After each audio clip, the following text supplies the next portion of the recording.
Hello, everyone. It's my great pleasure to welcome to the stage the speakers for this Fireside chat. That session will be chaired by Dr. Adelina Ivanova, who gained her degree in medicinal chemistry at the University of Edinburgh and her PhD in cell signaling from University of Cambridge.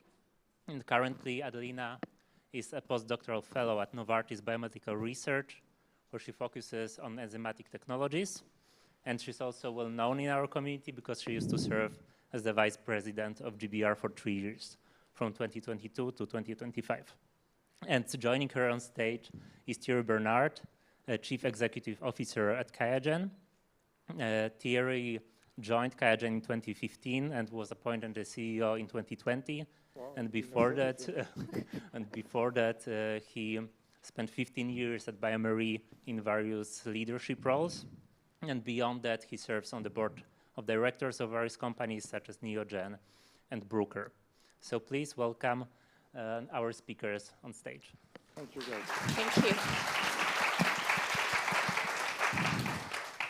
Well, hello, everyone. Very happy to be back here and to see so many familiar but also new faces. And I'm sure we're going to have an amazing discussion today. So as we talk, please start thinking about all of your questions that you have for Thierry. As you will see, he's a source of inspiration. And actually, a few of the GBR team members asked me, oh, are you nervous about this chat? And I was like, you know, not really. I don't really have to do that much because Thierry is a star, and I'm just here to get the conversation started. And you'll see that he has an ample wisdom and experience to share with all of you. Well, let's be clear. I should be the one humbled by what you are doing, guys. I mean, there is no stardom here, and I'm not sure that I have a lot of wisdom, but we'll see that. We'll see. So today we are here to discuss leading teams for impact. And Thierry, I cannot think of anyone better to have this discussion with. And I'm sure all of our audience are super eager to hear about your journey and about all the lessons you have learned during your impressive career. But before we start about that, I would like to discuss a bit about you. And, you know, Jakob gave this wonderful introduction, but what is one part of your journey that didn't make it into that introduction, but that you feel like really shaped who you are as a leader today?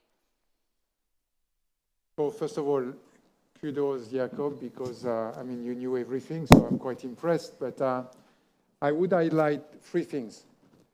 One is visible in my career. It's being as international as I could be. I was not even born in France. I'm not living in France for many years now.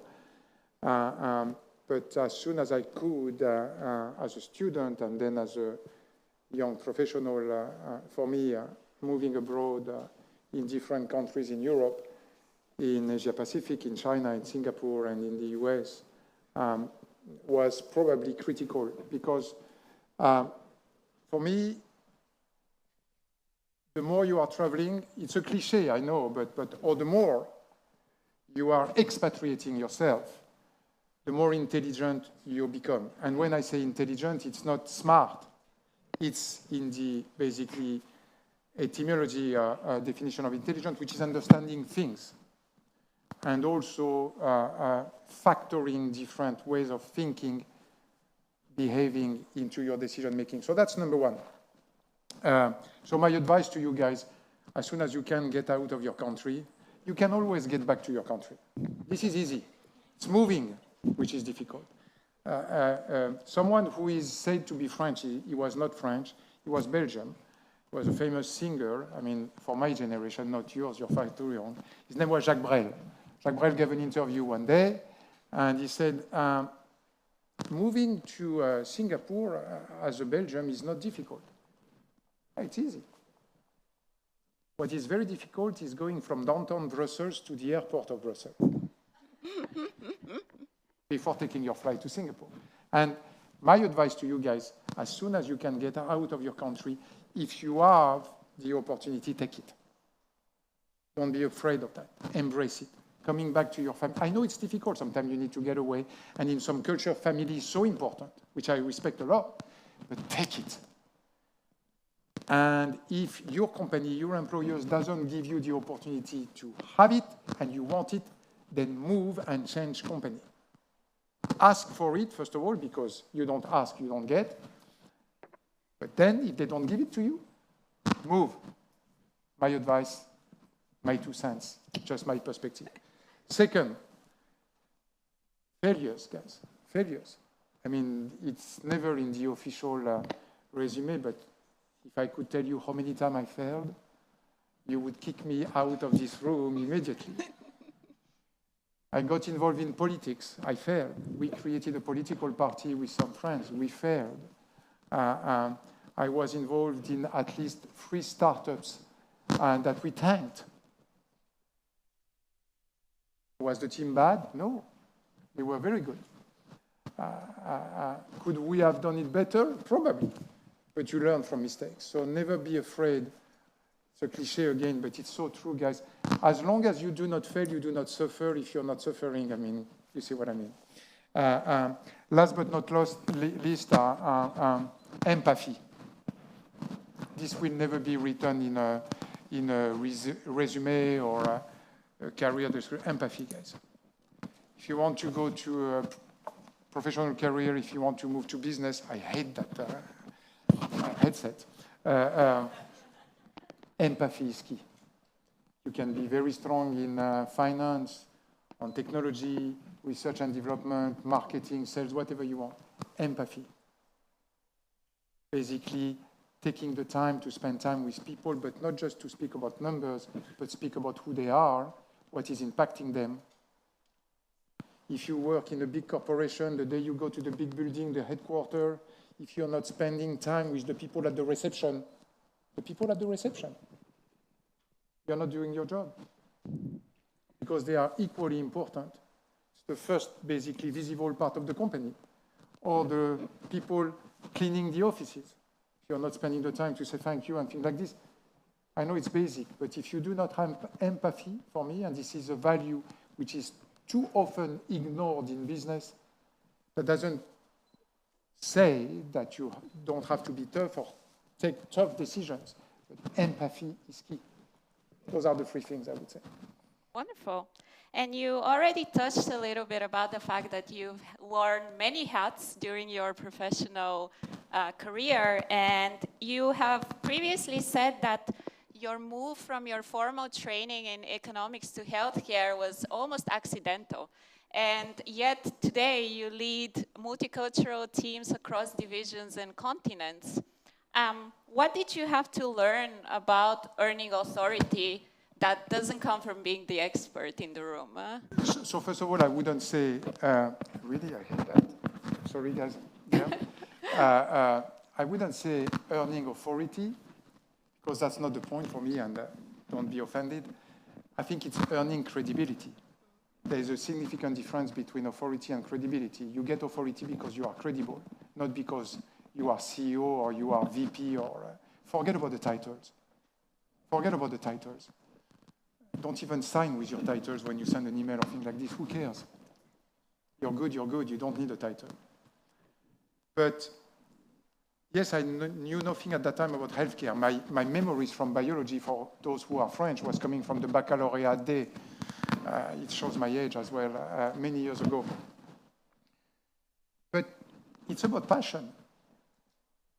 I literally fell in love with diagnostic, for example, and the complexity of life science, where you have to understand biology, you have to understand engineering and automation, robotics, microfluidics, and in addition to that, you have to understand bioinformatics, because, I mean, all this makes sense as a result because of bioinformatics. But if you have the passion, that's fine. You read. So, of course, I probably sweat 10 times more than each of you, because when I read a scientific review or article, it takes me probably 5 times more than you to understand it. But still, when I visit customers, I'm very honest. I don't lie of what I'm not or what I am. sir, I'm not a scientist by training, but I can tell you that I'm dangerous enough to speak for a long time about what we are going to discuss, whether it's minimal residual diseases, liquid biopsy, whatever you want, infectious diseases, oncology. But at the end, it's also the same on management, guys. If you are one day a CEO of a company, nobody is asking you to be an expert in finance. You have a CFO for that. Doesn't mean that you should not understand finance. I really recommend that you get into the numbers. But be dangerous enough in finance to make sure that nobody is going to trick you. The same with marketing. If you want to work for a company, my advice is to carry the bag for probably, let's say, 2 years. There is no better experience than selling and getting a no from the customers, even when you are convinced that your product or your solution is so fantastic, but you have a no. It's a good experience. So basically, it's about spending a lot of time for me on reading, understanding. I went to also on many trainings, the basics, obviously, of infectious diseases, more advanced on infectious diseases. I joined QIAGEN because my previous company was very much into infectious diseases, was not that much into oncology. I wanted to go into oncology. And perhaps the next step will be neurodegenerative, because I consider that I know nothing on neurodegenerative, which is not good, so we'll see. In 2022, when you became the CEO of QIAGEN, QIAGEN was on paper about to be sold, but then the acquisition fell through, and the future that you imagined your 6,000 QIAGENers to prepare for changed. In a situation like this, how did you keep long-term strategy and values at the forefront? It was even worse than that. Huh? That was in the media. But let me tell you the truth. It was in 2029, 3 years before. And it happened on a Friday at 2 p.m. Eastern time, Boston. I live in Boston. The chairman of the board at that time, he called me, he said, okay, we are going to have a change in management. Would you take the CEO position ad interim? You had 2 hours to decide. The company had missed 3 quarters in a row before. When you are a publicly listed company, QIAGEN is listed in Germany and listed also in the US. So it's a death sentence. You're missing a quarter, your share price is obviously immediately going down. And then I took a quarter of an hour, not 2 hours, and I thought, okay, this is really a shitty proposal. But if I don't do it, someone else will, and probably someone else from outside, because if they came to me, probably it's because they didn't have that many other alternatives. It's not because I'm good, it's because they didn't have any other alternatives, you see. And then I took it. And this was such, forgive my French, a shit show for 3 months that was fascinating. It was exhilarating. I mean, so first of all, you're ad interim. So basically, nobody listens to you. You talk internally, they say, okay, let's see when the next one is coming. And you talk to the market, the street, your investors, and they think the same. Okay. And then, because the company was down from a market valuation standpoint, obviously the sharks started to circle around, you see. And we have big guys in our business. You see, diagnostic and life science. You have the Danaher, the Thermo Fisher. Those people, they can have us for breakfast every day. Clearly, it's just a nice check. And they came, obviously. So, and then came COVID. And I don't misunderstand me. I will never say, but I need to use that word, even if I don't believe that it was an opportunity, because I would never dare to use the word opportunity for a disease, clearly. I mean, healthcare is a right, before being any kind of business or whatever. But for QIAGEN, in a company that was in a kind of disarray, with people with their moral basically down to their socks, you see what I mean, saying, who are we, what are we? COVID came. And the good thing is that because I had been living in China for many years before, I still had networks, even December 19, nobody knows what is happening. Everybody knows that something is happening in Wuhan, China. But nobody knows what it is. And we start to understand that it's a coronavirus in January. And I put immediately QIAGEN like crazy on that development of new solutions, molecular, PCR, digital PCR, next generation sequencing-based solution for COVID. It was a bet, because nobody knew if it would become something. At the beginning, we developed the solution for China. Massive failures, when I told you before about failures, massive failures. They did not even look at our solution, because the Chinese authorities decided not to look at any diagnostic or, by the way, vaccine foreign solutions. So RNA-based vaccines were never approved in China either. So we lost something like 2 weeks, but then. And then suddenly, you have 6,000 QIAGENers realizing that they have an impact. And third, I add something which for me was important. I say we leave no one behind. Because you cannot imagine, everybody is grateful, and yes, to Stéphane Bancel, a good friend, and BioNTech because of the vaccines, but nobody did remember that from January of 2020 to December of 20, there were not enough tests. At our scale, it was multiplying manufacturing output by 50 times in 3 months. It was completely changing even the flow in the company. People working in manufacturing, they were using the elevators. Anyone else? You go through the stairs, because no risk of contamination. Cannot contaminate anyone in the operating line. But basically, suddenly, you start to see your products all over the world. And then your visibility, CNBC, CNN, so many channels fell on us because we were the first molecular biology test on the market. And we say we leave no one behind, which was meaning, basically, we might have that amount of orders from the US, but Zimbabwe is not less interesting. Because once again, you need to stand to your vision. Healthcare is a right before any business. And we never took advantage of COVID to bump up the price of the test, for example, never, on the contrary. So that was that mix of telling the people the truth. Yes, we are in a shitty situation, I saw that. Telling the people, always tell your people the truth, especially when it's bad news. Don't take people for children when they report to you. Tell them. And tell them even more than they should know. Trust them. They will use that information. So it was this, betting, and then obviously we survived. We survived. What is one leadership habit that you would say scales badly? So something that you feel like works if you have a smaller team, but as your organization starts to grow, it becomes a liability? I would say 3 things. First, when you are in a small team, it's very easy to be right. That doesn't scale up well, because obviously the more you grow, the more you confront with other opinions. And if you are in a mindset, I'm the boss, so I know it all, the day you become any kind of director, VP, CEO, whatever, this is when you need to admit that you don't know it all. And you surround yourself with people who are better than you at what they do. My CFO is much better than me at finance. I'm marketing manager, the same on marketing, you see. So first of all, that feeling that you know it all.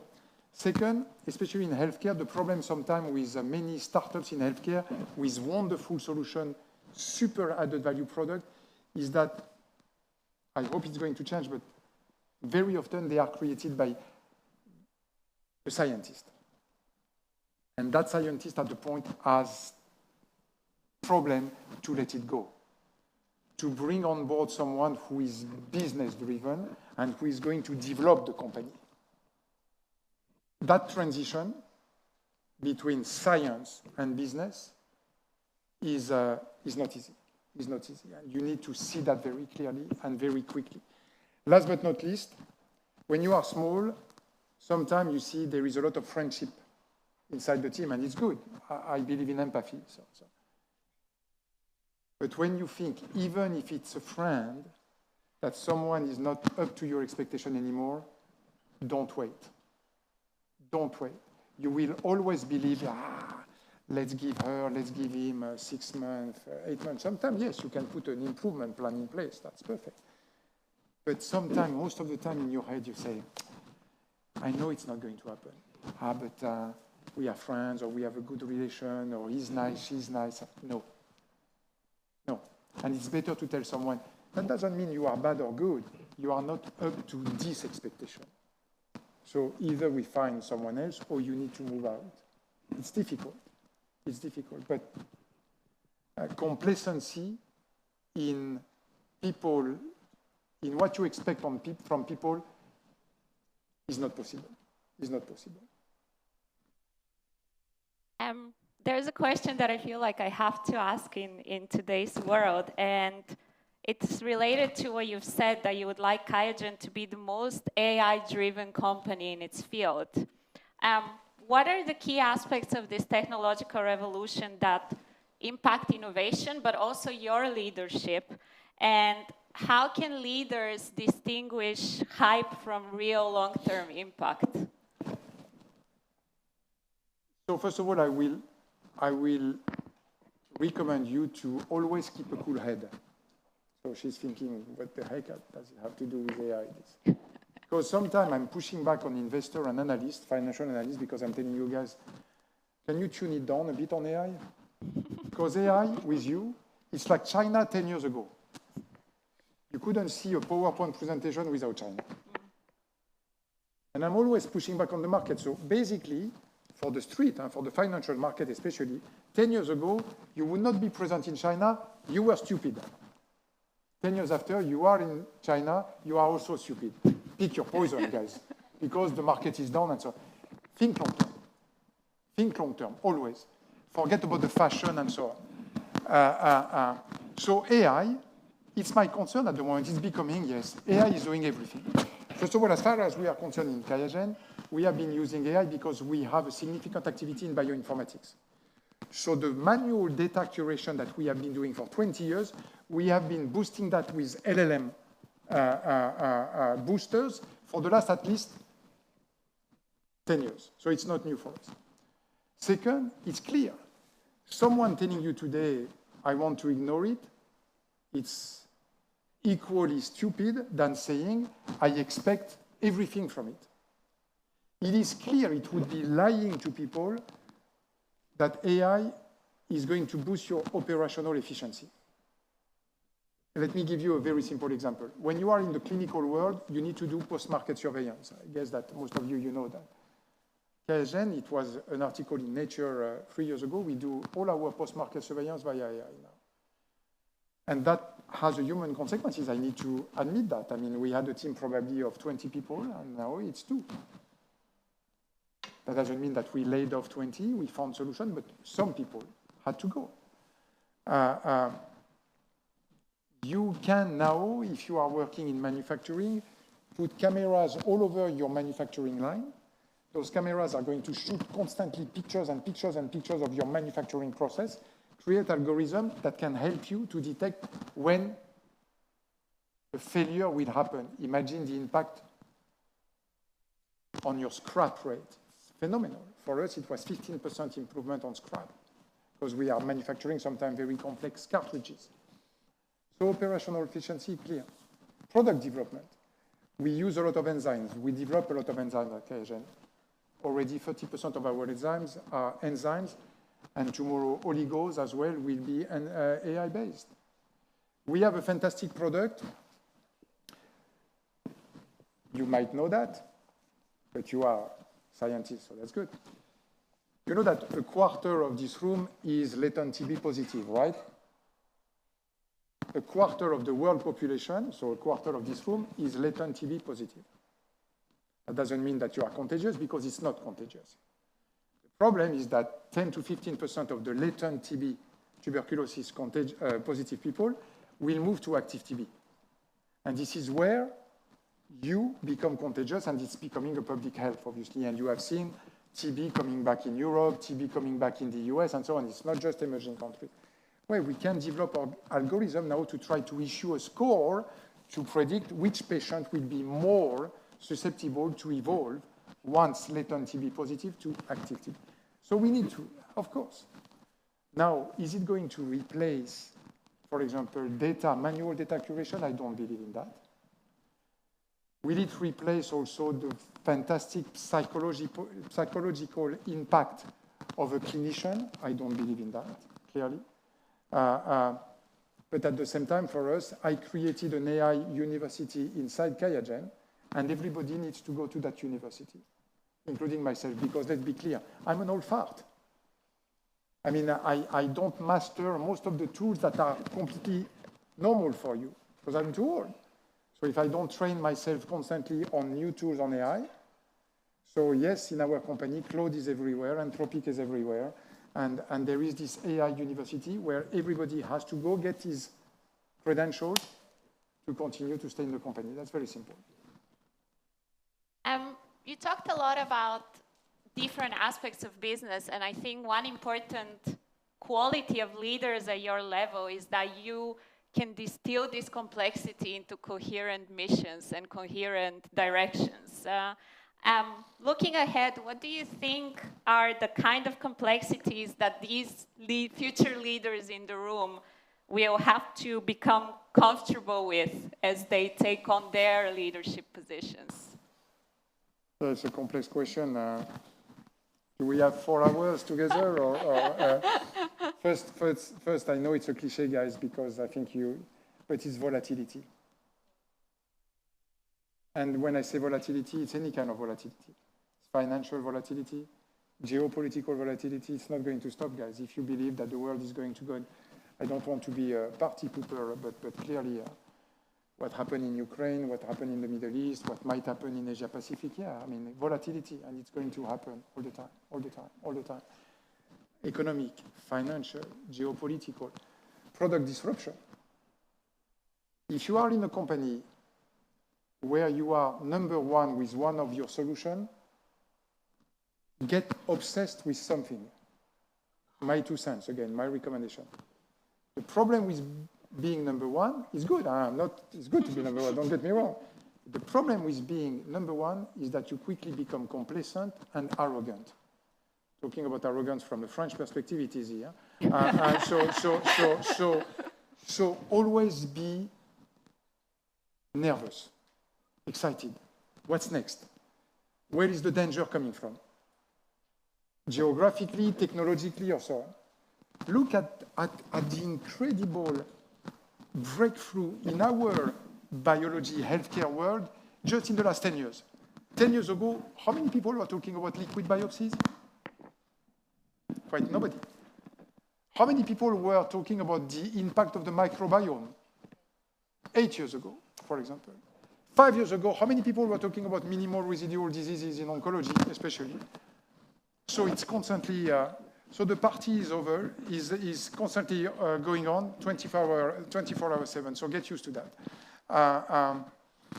The second thing is humility. I'm sorry to come back to that, and I will conclude with that, is remain humble. I know it sounds like a cliche, but when I say humility is that, again, accept to be wrong. Accept to clearly tell your team, I don't know. Even when there are 6,000 people on the call, I don't know the answer. Let's get together to try to find the answer, but I don't know, regardless of your position, humility.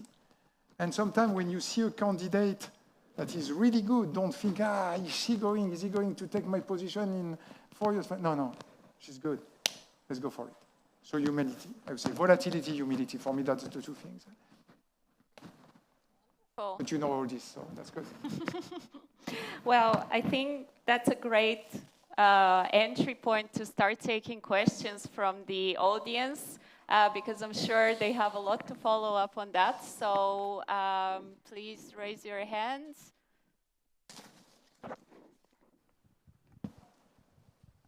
So we said from the start, the difficult question to Adelina, the easy questions to me. That's the rule. Hi, I'm Komli. I'm from Germany. I'm an early stage startup founder.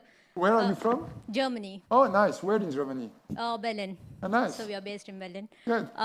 So from your experience, how do you communicate failures to your team?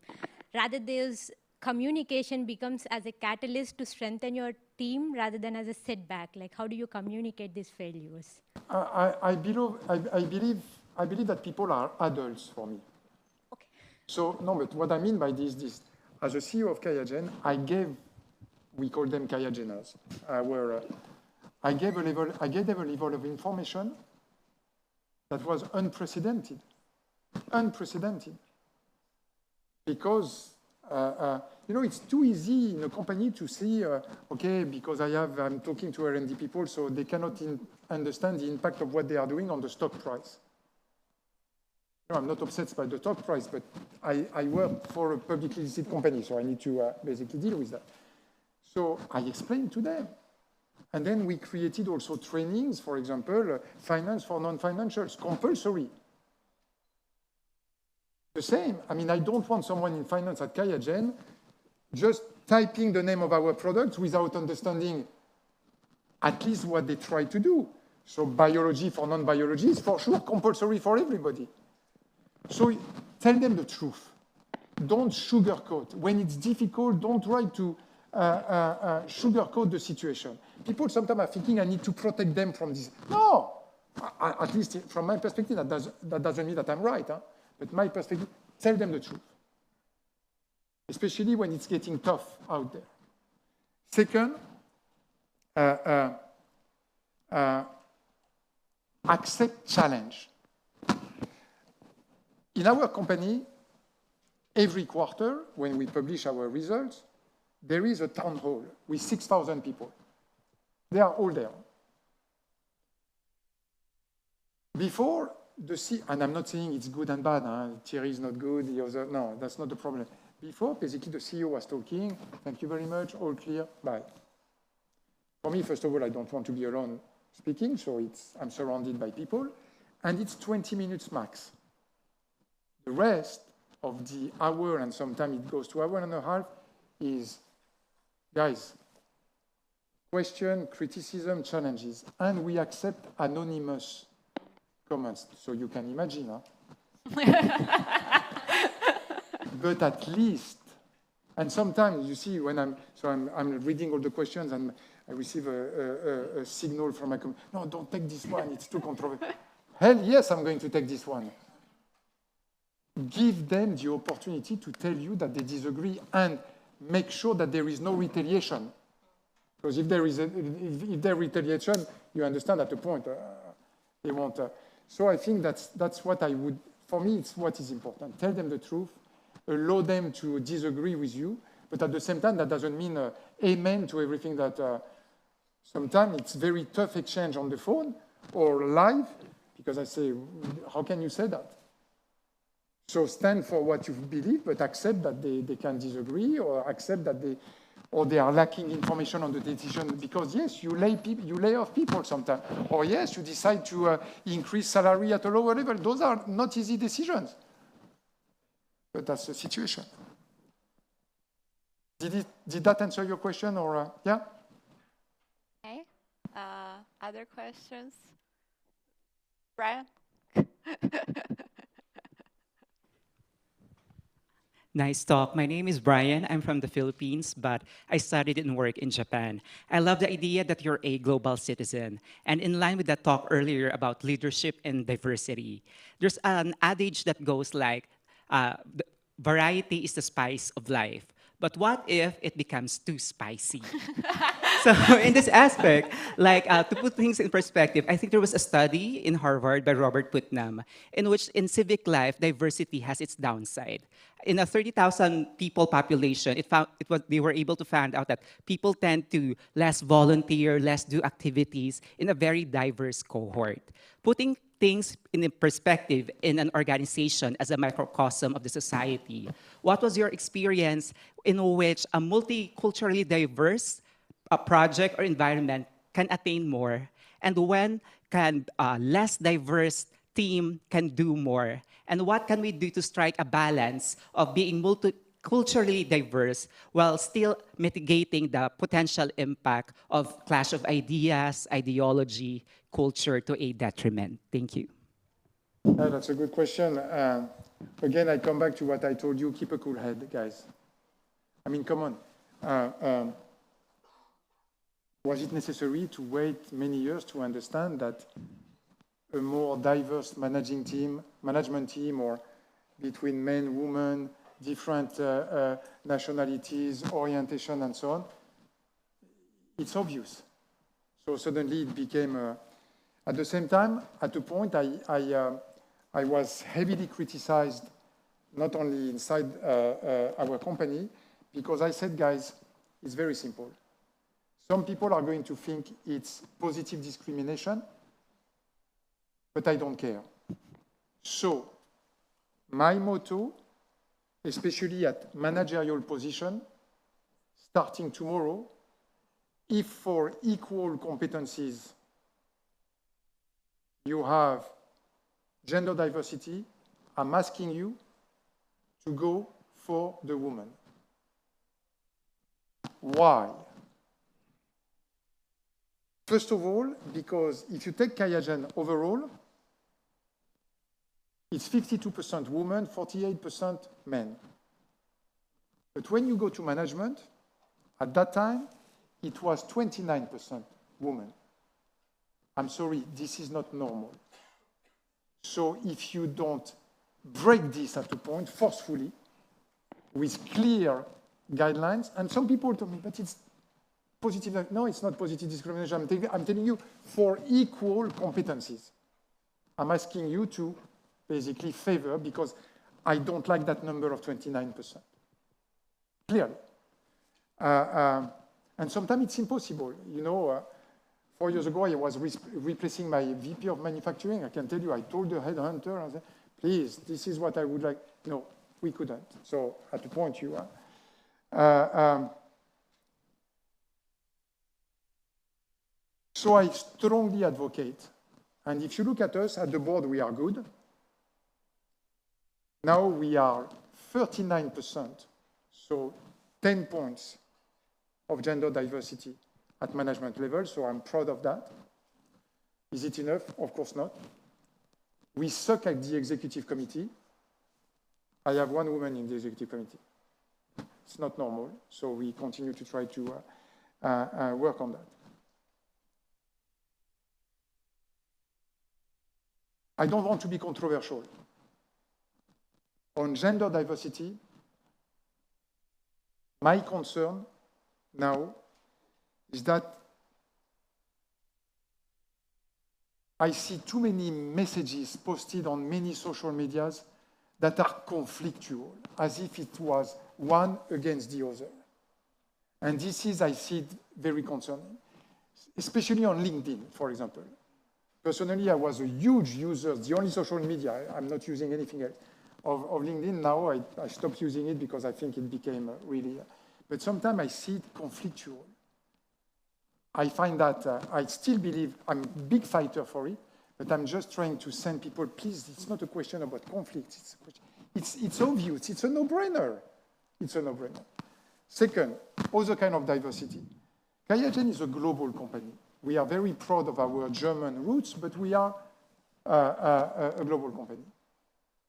I mean, let's be clear, it's not rocket science to understand that if we want to understand China, Asia, Africa, Middle East, we need to have people from those countries.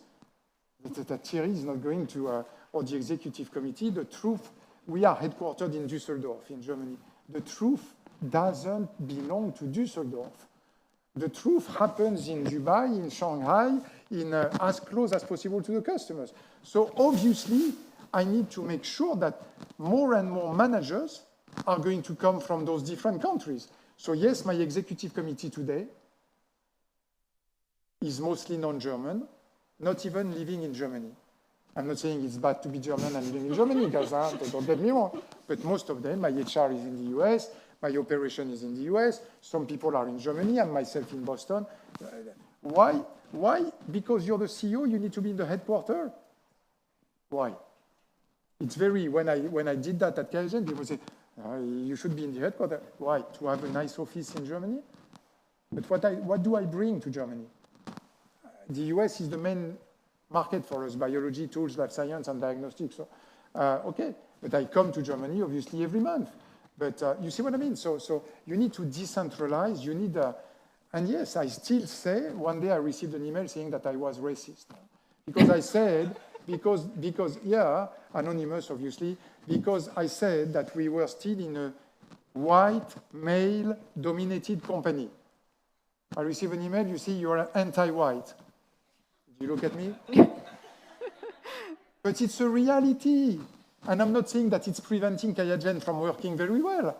It's a reality. So if I could have someone from Middle East in the executive committee, someone who is good, hell yes, if I find the profile, of course. Of course, the same from Asia Pacific, Latin America. But if I'm saying someone, okay, regardless of the competency, takes no, obviously. You see what I mean? So it's a no-brainer. Consider it as a no-brainer. They don't make a fuss about it. We'll take one last question there from the lady. No, there at the back. Yes. She had her hand up 3 times as you were speaking, so I'm sure she's very eager. I speak too much, I'm sorry. I get passionate, so I speak too much. Hi, Thierry. I'm Christina from Cambridge, UK. Where are you? Cambridge, UK. Oh, nice. Cambridge, UK. Thank you for kind of having that discussion, opening up the space to that.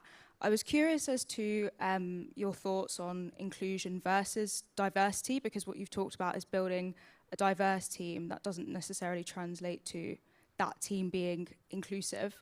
And the difference between equality and equity. I don't know if you've seen the figure where you have a fence and then 3 people of different heights, and the tallest person can already see over the fence. The second person has got a kind of step that's the same size as everyone else's, they could just about see. And then the shorter person, even with the same box to help them look over the fence, still can't quite reach that. So I was curious as to your thoughts on equity versus equality and building inclusive teams as opposed to just diverse teams that people can thrive once you've opened the door to them. I'm really going to disappoint you here, and I apologize. I'm not smart enough here. No, but I'm not trying to be facetious, don't get me wrong. Because for me, those are not obstacles. You see what I mean? For me, it's clear. So we had consulting companies helping us. So we have a lot of, to your point, inclusive working group where people volunteer in our company, because at the point with my HR and with other people, we thought it was necessary. But I refuse to make it an issue for me, because it's natural. You see what I mean? So we are perfect. We are probably not perfect, but at least we try to make sure that there is no potential criticism on what we are doing here. So that's why, I'm not saying it's not a challenge, but I have other challenges that are bigger. You know what? One of the challenges I have at the moment. So I told you about what we try to do on diversity, and I think that I was quite proud that our company probably was not the only. I don't know this, but probably among the only companies in the world where every one of the 6,000 QIAGENers were incentivized on their short-term incentives every year, bonuses, on the increase of that number, 29%. And it was every year a number. It was not just, okay, let's improve. No, let's achieve that. And now I can't. Why? Because there is an administration somewhere in a powerful country who is saying you cannot do that. This is my biggest challenge. You know, so I'm not belittling your. I'm just saying that we are sometimes discussing it, but we believe it's not an issue. We are doing a lot to try to favor that. Is it perfect? Probably not. Probably not. I have time as far as I'm concerned, but it's you, guys. It's your program. To wrap up, what is one thing, like if you can imagine yourself sitting in that room as a young, aspiring leader, what is one thing that you wish at the time someone had told you about leadership, about growth, about people? The first one, and I know it's going to sound a cliche, but it's the way you live it. It's about people, guys. The day you are making a presentation in front of 10, 100, 1,000 people, guys, nobody's going to question your brain. Nobody's questioning your brain. What they want to see is here, your heart. I have seen so many super knowledgeable people making presentation where you feel that they do not even care about their audience. They focus on their slide.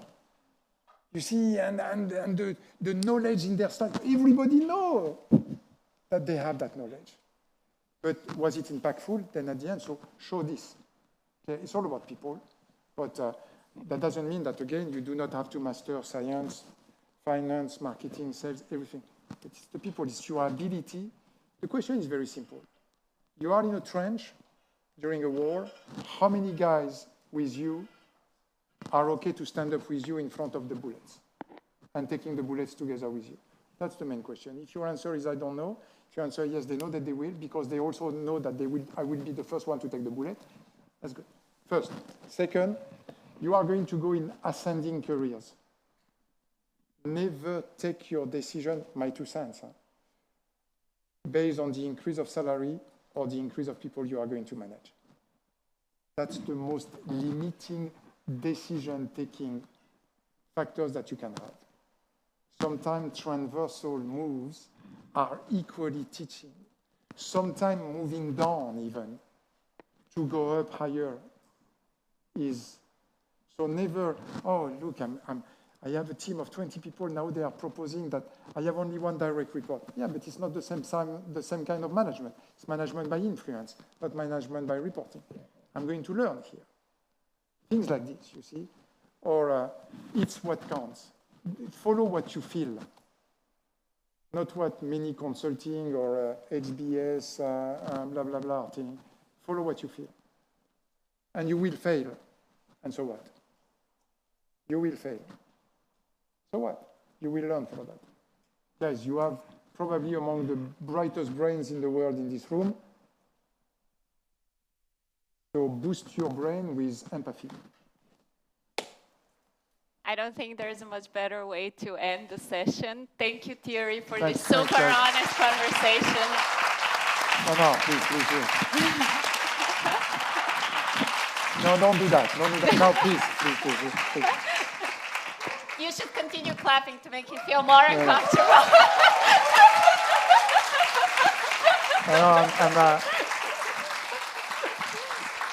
I hope that you will enjoy, for those not from Lyon, I hope that you will enjoy the city, because it's not a very known city sometimes. I can tell you it's much better than Paris. I'm biased because I spent so many years here. It's beautiful. It's a beautiful city. And the food, guys. So enjoy those 3 days. I mean, or for those flying back to your countries on Friday or Saturday, safe flight back. Okay, thanks a lot. Thank you.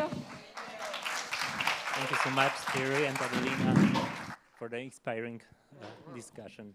Thank you so much. Thank you. Great. Thank you. Sorry. Thank you, Jacob. Thank you, for the Thierry. introduction. It was wonderful. We can proceed to the career lunch.